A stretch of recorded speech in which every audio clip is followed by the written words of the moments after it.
오늘까지 우리 안에 있는 거짓된 신들의 실체에 대하여 말씀을 나누고자 합니다. 자, 2주가 건너뛰었기 때문에 다시 한번 기억을 해보는 의미에서 쾌락의 신에 대해서 우리가 말씀을 나눴습니다. 쾌락, 기쁨, 만족함, 이것이 우리의 신이 될 수 있다. 3가지에 있다. 우리 3가지가 음식, 먹는 기쁨, 먹는 신, 성적인 쾌락, 그리고 오락. 죄는 아니지요. 근데 무언가에 탐닉하고 있는 거, 하나님께 나오는데 발목을 잡고 있는 거. 그래서 제가 여러분에게 강요할 생각은 없지만 그리스도인의 삶은 무색, 무치한 삶이어야 돼요. 뭔가도 크게 집착할 필요도 없고 뭔가도 아주 완강히 거부할 필요도 없는 무색, 무치한 삶. 오직 예수 그리스도. 그 재미가 얼마나 있는지를 몰라서 우리가 세상을 자꾸 탐닉하는데, 2번째는요, 힘의 신을 숭배한다. 현대인들은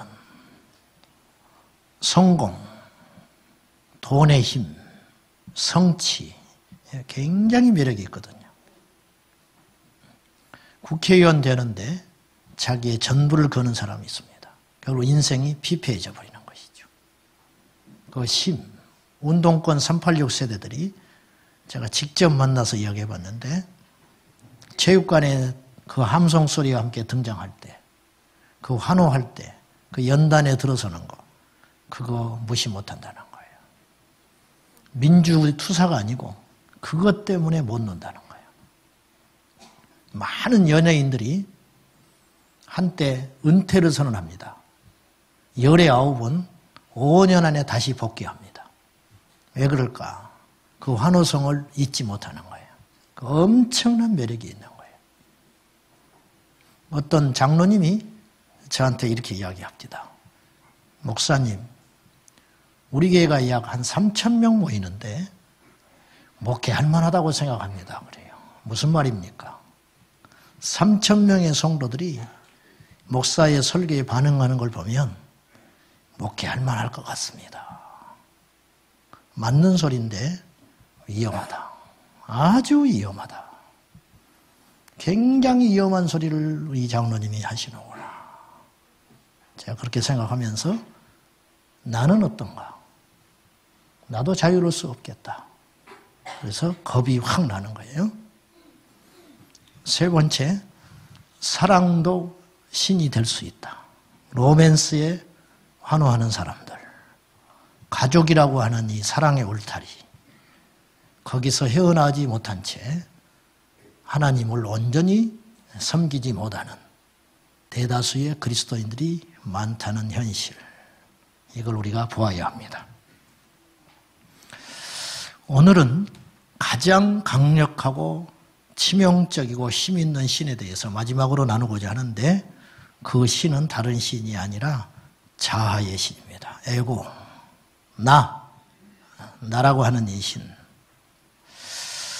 이 나라는 신은요, 다른 신과 더 다르게 치명적인 이유는, 다른 신들은 어떤 환경이 되면 꿈틀거려요. 어떤 위기 상황이 된다든지 유혹을 받는다든지.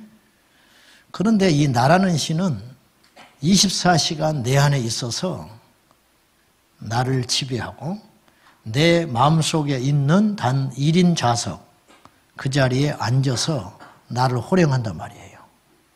그래서 이 신은 진정으로 강한 신이다. 그리고 표가 잘 안 납니다. 그렇기 때문에 더 위험하다는 거예요. 1966년 안톤 나베이라는 사람이 지금 죽었는데, 이 사람이 악령에 들려가지고 사탄교를 창시합니다. 그래서 미국 캘리포니아 그리고 캐나다 이런 데를 중심으로 80여 교회를 세웠고 약 성도는 10만 명을 헤아립니다. 우리나라도 들어와 있습니다.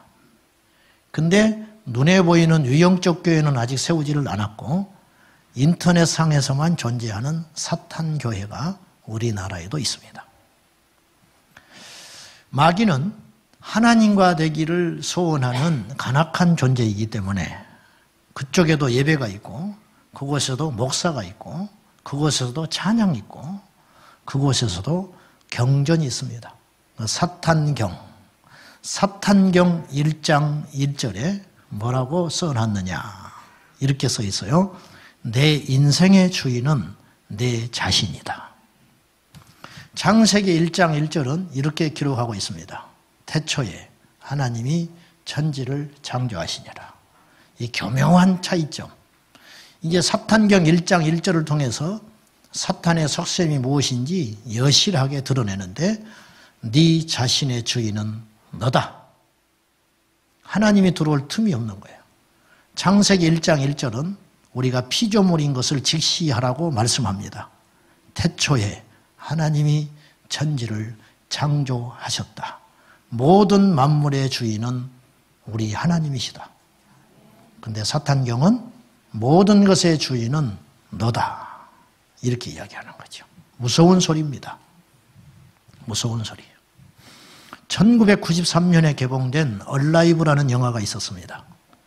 이 영화는 실화를 바탕으로 만들어낸 영화인데 1972년에 발생한 비행기 추락 사건을 담고 있습니다. 축구 선수를 태우고 간 이 비행기가 1972년에 44명의 승객을 태운 비행기가 높은 고산지대에서 추락해버리고 맙니다. 근데 영하 40도 그리고 혹독한 기후로 인하여 구조대가 올 수 없다고 연락이 오고 그들은 이제 죽음을 기다려야 하는 순간을 맞이합니다. 동료들이 죽은 사람도 있고 죽어가기 시작합니다. 그렇게 귀하게 여기던 달러, 그 돈 필요 없습니다. 그래서 잠깐의 따뜻함을 유지하기 위하여 불로 태워버립니다. 그러나 그건 1분이 못 가는 거죠. 얼어 죽어갑니다. 출혈이 심하여 죽어갑니다. 배고픔에 시달리던 이들이 결국 나중에 어떻게 되느냐. 죽어있는 동료들의 허벅지 살을 베어서 먹기 시작합니다. 그리고 72일 만에 이들이 구조되는데 29명이 죽고 16, 조종사 포함하여 16명이 구조되는 일이 일어나는데 훗날에 이들이 인육을 먹게 된 것이 밝혀져요. 그 사람들이 비난할 때 이들은 이렇게 이야기합니다. 오늘 우리에게 다시 그런 상황이 일어난다 할지라도 우리는 그렇게 해서 살아남을 것이다. 그렇게 이야기했어요. 돌을 던질 사람이 누구냐는 거예요. 저는 그 이야기를 보면서 나라면 어떻게 할까? 그분들을 비난할 자격이 우리에게 있는가? 우리도 어떤 상황이 되면 사람들의 살을 뜯어먹고서라도 살아남겠다는 본능이 있을 것이라는 거예요. 왜 그러냐? 내 안에 있는 신은 그렇게 이기적이기 때문에 그렇습니다. 모든 사람은 이기적이고 계산적이라고 제가 그랬어요. 저도 그래요. 저도. 단지 얼마나 덜 이기적이냐, 얼마나 덜 계산적이냐, 이것이 인격의 차이가 있는 것이지 모든 사람은 이기적입니다. 모든 사람은 나밖에 몰라요. 성경은 우리에게 단호하게 이야기합니다. 누가복음 9장 23절 시작. 또 무리에게 이르시되 아무든지 나를 따라 오려거든 자기를 부인하고 날마다 제 십자가를 지고 나를 따를 것이니라. 나를 부인하라. 나를 부정하라. 오늘 이 시대에 교회에서조차도 이 자아의 성취 굉장히 저는 위험하게 생각합니다. 내가 최고라는 거예요. 내가 받은 상처, 내가 받은 어떤 응답들, 온 우주의 중심이 자기를 중심으로 돌아간다고 만드는 거예요. 우리 아이들 교회 학교에 가서 무슨 상처받았다. 교회가 들썩들썩 해버려요. 교회가 들썩들썩 한다고. 정말 그것이 그렇게 중요한가요? 학교에 가서 뭐 부당한 처우를 조금이라도 받았다. 그 선생님은 반을 옮기든지 학교를 옮기든지 해야지 못 살아남습니다. 여러분, 우리 아이들이 그런 식의 신앙교육을 받기 때문에 20살이 돼도 예수 못 만나요. 졸업해도 교회 학교를 20년 다녀도 그 안에 예수 그리스도가 왕노릇하지 못하는 거예요. 왜? 네가 최고라고 가르쳐 놓으니까. 거짓말이에요. 속지 마세요. 우리 아무것도 아니에요. 우리가 최고라고? 누가 그런 소리 합니까? 그건 사탄의 소리예요. 사탄의 소리. 성경은 네 자신을 부정하라는 거예요. 부정하라. 가나안 여인이 자기 딸이 흉악히 귀신 들렸는데 예수님께서 치료하심을 바라고 나왔습니다. 믿음으로 나온 거예요. 우리처럼. 근데 주님이 이렇게 이야기하세요. 나는 너에게 이 은혜를 베풀 수 없다는 거예요. 나는 이방인을 위해서 오지 않았어. 나는 개를 위해서 오지 않았어. 그때 이 여인이 고백해요. 옳습니다. 옳습니다만은 개들도, 나는 개와 같은 여인인데 유대인도 아니고 예수님의 은혜를 받을 자격이 이만큼도 없는 사람이지만은 개들도 상에서 떨어지는 부스러기의 은혜는 먹을 수 있는 것 아닙니까? 그때 네 믿음이 크도다. 예수님이 그러셨어요. 인정해야 예수 만나요. 내 안에 있는 이 의자, 내가 앉아 있는 거예요. 내가. 교회에 와서도 그 버릇을 못 버려요. 교회에 와서도. 오늘 본문에 바벨탑을 건설합니다. 바벨탑은 니무롯이 건설한 걸로 추측이 됩니다. 그 이유는 고대의 바벨탑은 니무롯의 탑이라고 불리웠기 때문입니다. 니무롯은 노아의 증손자인데 그때까지만 해도 니무롯이 이 땅에 출현하기 전까지 이 세상 사람들은 무계획적으로 사냥을 하고 살았다고 그래요. 그러니까 닥치면 배부르게 먹고 없으면 맨날 며칠을 굶고. 근데 굉장히 뛰어난 영웅호걸이 하나 나타난 거예요. 니무롯은 책략가요, 지배자요, 권세자였어요. 그래서 니무롯이 영걸이라 옛날 성경에 영웅호걸, 천하에 비길 수 없는 사냥꾼. 근데 원래 뜻은 독재자라는 뜻이에요. 폭군. 니무롯은 짐승을 잡아서 다 먹지를 않고 가둬놓고 가축을 하기 시작합니다. 인류 역사상 최초로. 그러니 당연히 사람들의 배고픔의 문제를 해결을 해줘요. 그래서 사람들이 모여들기 시작하고 자신만의 왕국을 건설하기 시작합니다. 그 모아진 힘을 바탕으로 니무롯은 바벨탑을 건설합니다. 바벨탑은 히브리어로 혼돈이라는 뜻이고 바벨론 언어로는 신의 문이라는 뜻입니다. 그러니 단순히 바벨탑이 탑이 아니고요. 그것은 신전이었을 것으로 추측을 해요. 이 바벨탑을 왜 건설하려고 하느냐? 그 의도가 중요합니다. 4절입니다. 이들은 바벨탑을 건설할 때 이런 의도가 있었습니다. 4절 시작. 또 말하되 탑을 건설하여 그 탑 꼭대기를 하늘에 닿게 하여 우리 이름을 내고 온 지면에 흩어짐을 면하자 하였더니 목적이 무엇이냐? 우리 이름을 드러내 보자는 거예요. 우리 이름을. 오늘 우리에게는 눈에 보이는 바벨탑은 분명히 존재하지 않지만 더 큰 바벨탑이 우리 안에 존재하는데 눈에 보이지 않는 자기 우상 바벨탑. 우리 이름을 내고 흩어지지 말고 우리끼리 똘똘 뭉쳐서 하나님 없이 살아보자. 이게 바벨탑의 핵심이에요. 되도록 높아지기를 원하고 인정받기를 원하고 옳다고 여겨지기를 원하고 나의 의견이 반영되기를 바라며 사람들에게 좋은 평판 얻기를 원합니다. 저 자신도 그렇습니다. 목사님들의 모임에 가면 저도 그것이 드러나요. 동료 친구들과 만나면 역시 나도 그것이 나와요. 여러분이 제가 10분 그래서 이해돼요. 이 자기라고 하는 신은 항상 우리 편을 들어줘요. 네가 맞다는 거예요. 그리고 합리화를 합니다. 명명백백하게 자기의 죄성이 드러났음에도 불구하고 뭐라고 내 안에 있는 이 자아는 나에게 이야기하냐면 어쩔 수 없었어. 너는 어쩔 수 없었어. 그렇게 내 편을 들어줘요. 결국 그것이 나를 지옥의 불구덩이로 끌고 가는 거예요. 그래서 회개하지 않습니다. 우리가 결혼식을 할 때도 역시 자아의 우상이 드러나는데 얼마나 많은 하객이 왔는지 관심이 온통 쏠립니다. 얼마나 번듯한 사돈을 내가 만났는지, 얼마나 훌륭한 사익감과 며느리를 맞이하게 되었는지.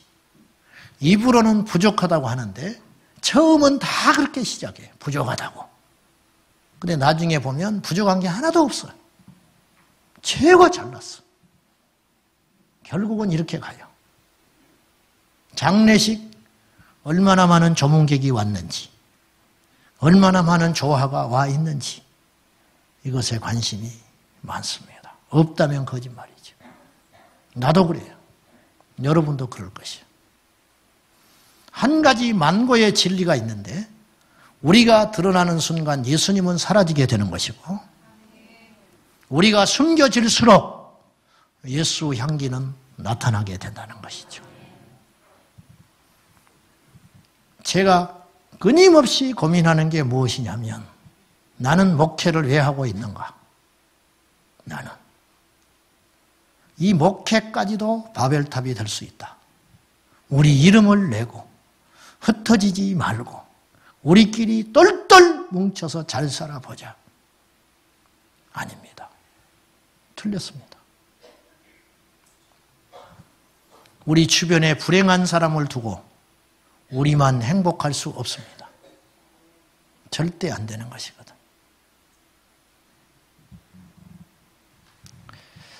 우리 안에 있는 이 자아라고 신은, 이 자아라는 신을 과연 우리는 언제나 온전히 깨뜨릴 수 있을까?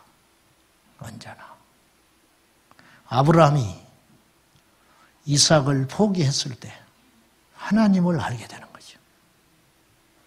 다윗이 자기의 목숨을 내놓고 골리앗을 향하여 나갈 때 그는 하나님의 사람이 됐지요. 바울이 자기의 가문, 학벌, 지식, 종교적 열심, 이 바벨탑을 무너뜨렸던 이유는 뭐냐면 그리스도 예수를 발견했기 때문에. 덧칠하면 안 된다고 그랬어요, 제가.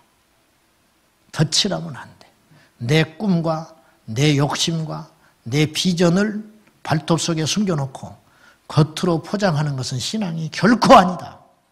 이걸 뽑아내 버리고 나서야 그 속에 새로운 하나님의 형상이 입혀진다는 거죠. 근데 이제 문제는 그런 사람을 얼마나 봤냐는 거예요.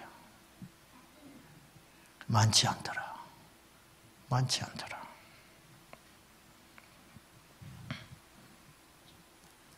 우리 안에 유일한 1인석 의자에 하나님이 계시지 않고 자아라고 하는 이 질기고 질긴 악한 신이 지배하고 있을 때 일어나는 현상이 두 가지가 있다. 거짓 신들의 전쟁을 쓴 카일 아이들먼 목사님은 두 가지를 이야기를 했는데, 첫째, 오만함이다 그랬어요. 이 좌석에 내가 앉아 있을 때 그 인생은 오만해진다는 거죠. 오만해진다. 에스겔서 28장 2절을 보면은 에스겔을 통하여 주님이 주신 경고가 있었습니다. 자, 읽어봅시다. 시작. 인자야, 너는 두로 왕에게 이르기를 주 여호와께서 이같이 말씀하시되 네 마음이 교만하여 말하기를 나는 신이라 내가 하나님의 자리 곧 바다 가운데 앉아 있다 하도다. 내 마음이 하나님의 마음인 너는 사람이요 신이 아니거늘. 본문은 두로 왕에 대한 경고예요. 이 두루왕은 그 당시 역사적으로 어떤 사람이냐면 주전 586년에 지중해 지역을 지배했던 입바할 2세라는 실존 인물인데, 이 사람은 탁월한 정치력을 바탕으로 해상 무역에 성공을 해가지고 두로를 그 일대의 가장 강력한 제국을 만드는 데 성공을 해요. 엄청난 돈이 들어와요. 그리고 그 돈을 가지고 철옹성을 건설하고 군대를 양성하여 이길 수 없는 제국을 만들어 놉니다. 그래서 그는 스스로 어떤 생각을 하고 살았냐면 내가 신과 같다. 비길 자가 없고 이길 자가 없고 반대할 자가 없는 거예요. 이 두루왕에게 에스겔 선지자를 통하여 하나님께서 경고하기를 너는 신이 아니다. 그리고 하나님께서 보기 좋게 이 두루왕을 심판하는데 바벨론 제국의 느부갓네살을 통하여 이 두루왕을 심판합니다. 하나님 앞에 어느 누구도 영원한 자 없고 하나님 앞에 어느 누구도 자신을 신이라 일컬을 자가 없다는 거죠. 세상에서 가장 불행한 인생은 제가 복음의 0.0001%라도 조금이라도 눈을 뜨고 나니까 이 땅이 전부라는 것이 아니라는 것을 알게 됐기 때문에 이 땅에서 하나님 없이 강해지고 부요해지고 세지는 것은 얼마나 저주스러운 삶인가,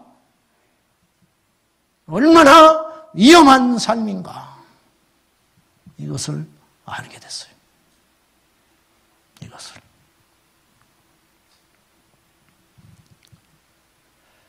홍정길 목사님, 남서울 은혜교회 은퇴하신 홍정길 목사님이 20여 년 전 세미나를 갔더니 잊어버릴 수 없는 말씀을 하십니다.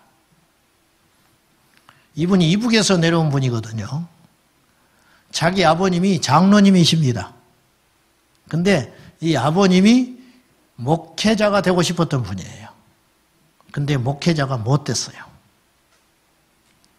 홍정길 목사님이 내일 안수받는 날이에요. 그러니까 잠이 오지 않더랍니다. 뒤척거리고 있는데 아버님이 들어오셨어요. 잠이 오지 않냐? 예, 아버지. 나도 잠이 안 온다. 알다시피 내가 주의 종이 되고 싶었다. 하나님이 허락지를 않더라. 그래서 내가 장로가 됐는데 네가 내가 못다한 꿈을 이루어 목사가 된다고 하니 내가 너무 기쁘고 고맙다. 그런데 내가 처음이자 마지막으로 목사가 되려는 너에게 한마디를 해주고 싶은 말이 있다. 이 말을 꼭 명심했으면 좋겠다. 말씀하십시오. 내가 많은 세월 동안 목사님을 모셨다. 근데 목사님들이 못하는 게 하나 있더라. 사과를 안 하더라. 잘못했다고 인정하지를 않더라. 너는 평생 목회하면서 잘못했을 때 잘못했다고 인정하는 목사가 되어달라. 그 부탁을 했다는 거예요. 이 장로님이 한이 맺혀버린 거예요. 절대 인정하지 않는 목사들에게서 상처를 크게 받은 거죠. 쉽지 않지요. 저도 그걸 명심하고 살기는 합니다마는 자기도 모르게 오만함의 극치에 올라서 자기의 의견이 맞고 자기의 판단이 맞고 자기의 생각이 맞다고 여기기 십상인데 왜 이런 현상이 일어날까? 내 안에 나라는 신이 꽈리를 틀고 지배하고 있기 때문이라는 거죠. 사무엘상 15장 23절은 살떨리는 소리를 하십니다. 자, 사무엘 선지자를 통하여 말씀하시기를 시작. 점치는 죄와 같고 완고한 것은 사신 우상에게 절하는 죄와 같음이라. 거역할 수 있잖아요. 하나님께서 이렇게 하라 하시지만 현실적으로 어떻게 그렇게 살아? 거역할 수 있잖아요. 근데 거역하는 것은 점치는 것과 같은 죄다. 예수 믿는 사람이 점을 치러 가는 걸 봤다. 난리 날 겁니다. 살아있는 우상에게, 형상에게 절하는 거. 누가 가서 불상 앞에 가서 절을 하고 손을 비볐다. 난리 날 거예요. 그럴 수 있냐고 거품 물면서 저 사람 교회에서 쫓아내야 한다고. 난리 날 거 아니에요? 근데 그와 같은 죄가 뭐냐면 완고함이라는 거예요. 무척이나 완고, 이 견고한 진, 우리 안에 이 고집스러움, 이 완고함, 이것이 내 안에 확 자리를 잡고 누구의 말도 누구의 충고도 듣지 않아요. 길을 몰라도 절대 안 물어봅니다. 옆에서 부인이 물어보려고 하면 화를 내요. 내비게이션이 나와가지고 수많은 사람을 이혼해서 해방시켜줬어요. 모르면 물어봐야 되는데 그것 자체를 못하는 거예요. 왜? 내가 맞다 이거예요. 음식점을 차려놨는데 손님이 없어. 그럼 우리가 인정해야 되거든요. 내 음식에 문제가 있다. 근데 그렇게 생각 안 해. 뭐라고 생각하냐면 너무 시대를 앞서가서. 시대를 앞서간 게 아니고 시대에 뒤떨어져 있는 거예요. 이 땅의 모든 설교자들은 자기가 설교를 제일 잘한 줄 알아. 단지 성도들이 몰라줄 뿐이야. 하나님 쓰지 못합니다. 이게 완고함이라. 나라는 신, 저에게도 해당이 되고 여러분에게도 해당이 돼요. 사랑하는 여러분, 내가 최고라고요? 얼마나 비성경적인 이야기인지. 우리 아무것도 아닙니다. 아무것도 아니에요. 우리가 뭐라고? 한 시대, 하나님의 은혜로 그냥 잠깐 한 정점, 점 찍고 가는 존재라. 점 찍고 가는 존재. 아무것도 아니다. 아브라함, 성경 읽으면서 아브라함에 빠질 필요 없어요. 다윗에 빠질 필요 없어요. 홍해를 가른 자는 모세가 아니에요. 하나님이 갈랐어요. 이삭을 낳은 건 아브라함이 아니에요. 하나님이 낳게 하셨어요. 골리앗을 이긴 건 다윗이 아니에요. 하나님이 이기게 하셨어요. 몸된 교회를 세워가는 분은 주님이세요. 저도 아니고 여러분도 아니에요. 금방 떨 필요가 없는 것입니다. 아무것도 아니에요. 아무것도 아니에요. 우리는 우리 안에 있는 이 오만함, 우리가 무엇이라고 판단하며 우리가 무엇이라고 정죄하고 우리가 무엇이라고 은혜가 있든 없다, 좋다, 나쁘다 그런 말할 우리에게 자격이 전혀 없는 것이다. 오직 예수 그리스도 그분만 남아야 한다는 것이에요. 많은 사람들이 열심히 자기 인생을 투자하고 뭔가를 하는 것 같지만 마지막 정점에 가서는 자기밖에 안 남아요. 그 안에 예수가 없어. 그 안에 예수가 남아야, 그 안에 십자가가 남아야 그 인생이 진정으로 승리한 인생이라는 거죠. 두 번째, 내 안에 있는 이 1인성 자석에 내가 앉아있을 때 일어나는 현상은 불안감입니다. 불안감. 나라는 신은 항상 다른 사람들이 나를 어떻게 생각하는지 엄청나게 신경을 쓰도록 유도해요. 그리고 무엇인가를 실패하거나 시도했다가 중간에 포기하게 했다는 것을 듣기를 굉장히 싫어합니다. 두렵게 만들어요. 그래서 내 인생의 신, 내 인생의 주인이 나잖아요. 그러니까 내 인생을 누가 책임져야 돼요? 내가 책임져야지요. 그렇기 때문에 강해질 수밖에 없어요. 그렇기 때문에 불안한 거예요. 내가 나를 끌고 가야 하니까 불안한 거예요. 정말로 예수께서 우리 인생의 주인이시라면 우리가 고용자인데 왜 불안해합니까? 우리의 주인이 예수님이라면 우리가 왜 무서워해야 됩니까? 안 되는 것도 주님의 뜻이 있을 것이고 어떤 일이 일어나는 것도 하나님의 뜻이 있을 것인데 우리가 충분히 기도했고 우리가 말씀에 어긋나지 않게 행했음에도 불구하고 어떤 결과가 신통하지 않았다면 그것은 실패가 아니라는 것이죠. 그것은 주님께서 뜻이 계셔서 이루는 일이기 때문에 뒤돌아볼 필요도 없고 회함도 없고 우리가 불안해할 필요가 없다는 것이죠. 그런데 현실은 그렇지 않더라는 거죠. 그래서 우리는 다른 사람과 잘 사귀지를 못해요. 내가 제일 잘났으니까.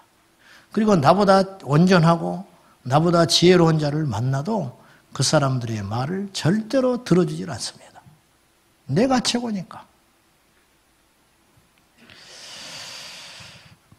카일 아이들먼 목사님이 쓴 책에 보면 정신과 의사의 이야기가 나와요. 메시아 컴플렉스, 자기 스스로를 신이라고 여기는 정신병 걸린 3명의 환자를 수년 동안 돌봐요.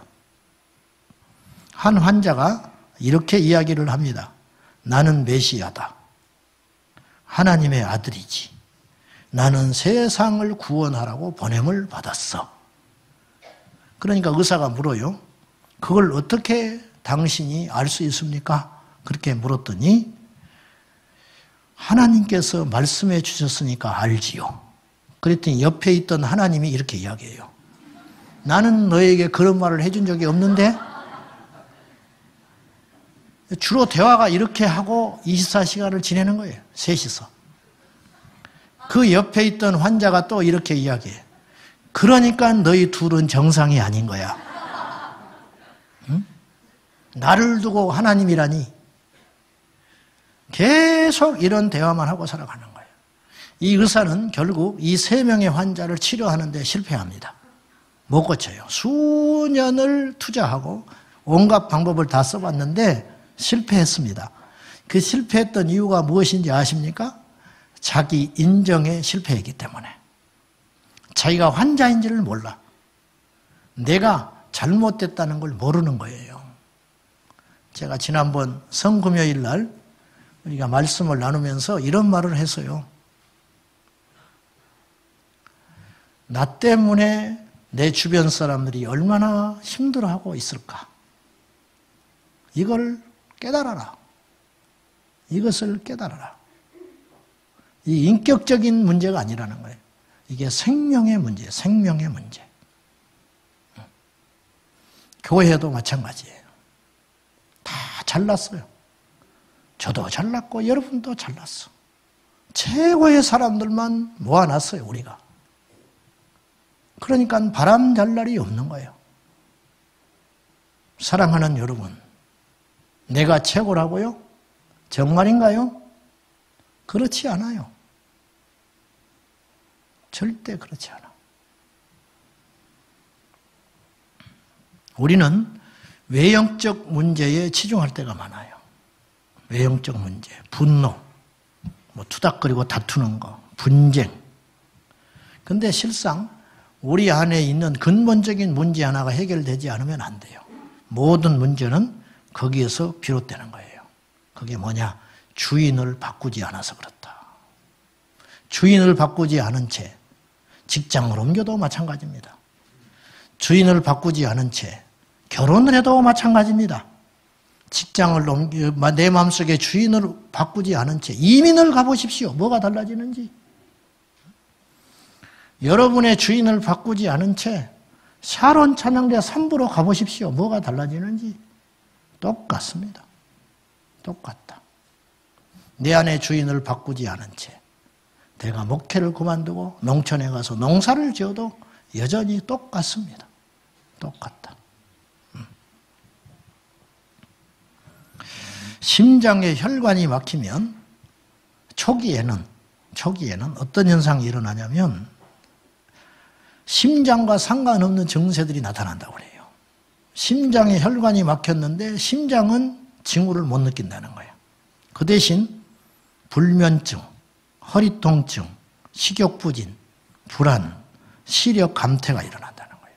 안과만 계속 가는 거예요. 이상이 없는데. 불면증 약을 계속 먹어요. 사실은 불면증이 걸린 게 아니고 심장 때문에 그렇다는 거예요. 나중에 깨닫게 된다는 거예요. 어떤 사람은 음란합니다. 어떤 사람은 거짓말을 합니다. 어떤 사람은 혈기가 있습니다.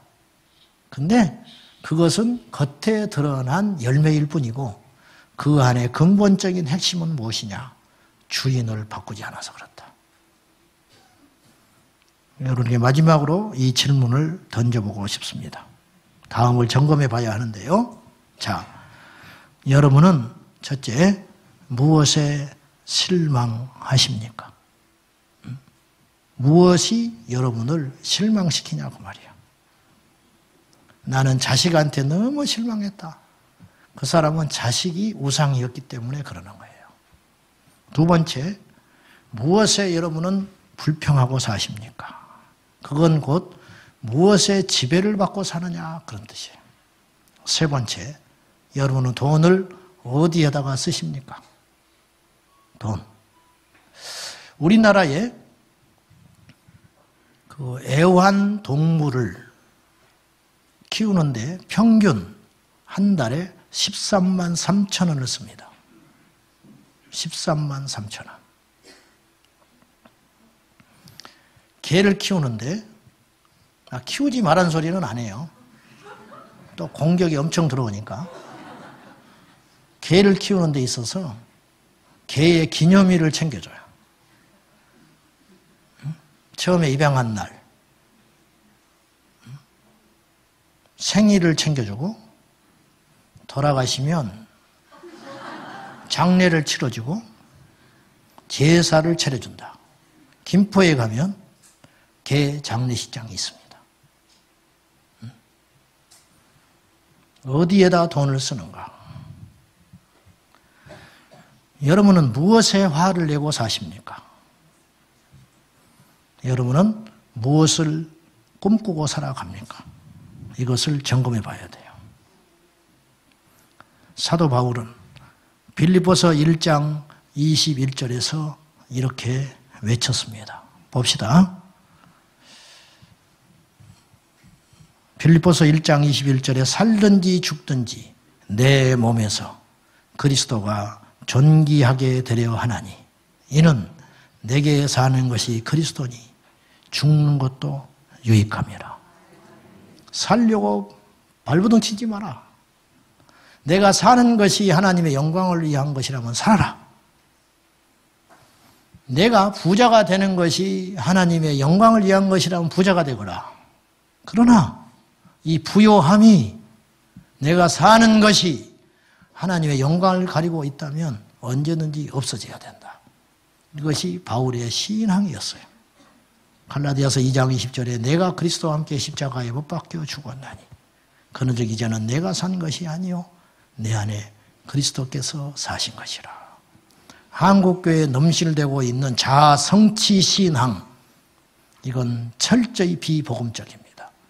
교회에 와서 내가 일어나고 용기를 주고 소망을, 헛된 소망을 심어주고 거짓된 복음에 속지 말고 우리는 예수 앞에 나올 때마다 철저히 죽어지는 삶, 철저히 없어지는 삶. 설교 세미나 갔더니 저는 그걸 전혀 판단할 생각이 없습니다. 설교 세미나 강사 목사님이 이렇게 우리에게 주문했어요. 요새 성도들이 너무 힘듭니다. 그러니 설교를, 용기를 북돋아주는 설교를 하십시오. 저는 반대합니다. 복음은 우리에게 힘을 주는 게 아니고, 복음은 우리를 살리는 게 아니고, 복음은 우리를 죽이는 것이다. 복음은 우리를 깨뜨리는 것이다. 복음은 이 땅에 소망을 두지 않도록 하며 영원한 참 소망이신 예수 그리스도께로 우리의 생각을 옮기게 하는 것이 복음의 능력이지.